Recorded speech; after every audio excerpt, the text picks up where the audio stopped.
So this happens whenever there's a power inconsistency in Dragon Ball Super, everyone is split.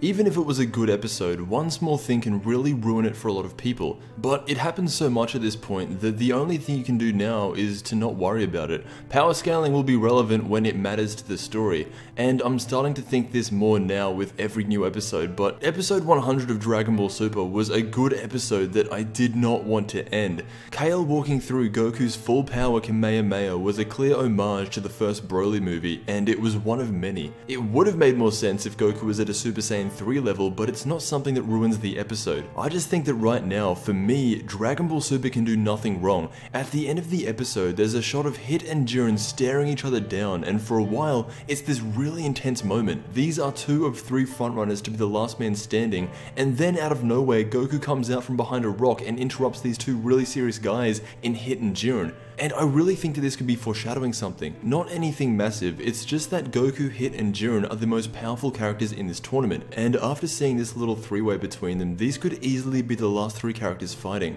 So other than that, a lot of things happened in this episode. Mainly the focus was on Goku and the 2 other Universe 6 Saiyans. Now, I don't know what's up with Kale, whether she's mad in love with Khalifa or she just really looks up to her, because when Khalifa was fighting Goku, Kale tries to help by firing off one of the most pathetic energy blasts I've ever seen. Goku brushes this off and tells her not to be a bother, and after Goku said that to her, she legitimately started to cry. And this is why I find it really hard to take her seriously. I don't know how to describe it, but she reminds me way too much of a hentai character, and maybe that's who she secretly is, but whenever she transforms, the only thing she can do is say Goku's name. Vegeta sees this form, and he says that he's never seen it before, and that it might be a Saiyan's true form.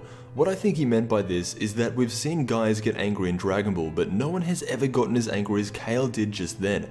She has just unlocked a whole new form along with Broly, and it's by getting angry at things you really shouldn't be getting angry about. Call it Legendary Super Saiyan, call it Super Saiyan Berserk, but this is what it is.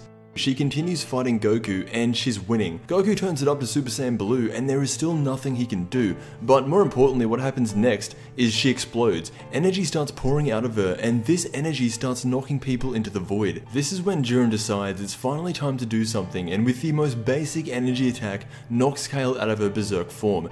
This attack by Jiren was not flashy or anything big, and it didn't even take anything out of him. He did what Goku couldn't, but honestly the only reason I think Goku wasn't allowed to do anything was because they wanted to make it look as close to the Broly movie as they possibly could, and it worked. They made Goku look really weak at the end of this episode, but in the next episode he'll be going up against the Pride Troopers, who, if it weren't for Jiren, would not be cool at all. Anyway, that's what I thought of episode 100 of Dragon Ball Super. Like I said at the start, I didn't want it to end. Super's turning into a great series that I can't wait to watch back in English when it's done. Let me know what you think. I want to thank you so much for watching, and I will see you in the next Dragon Ball video.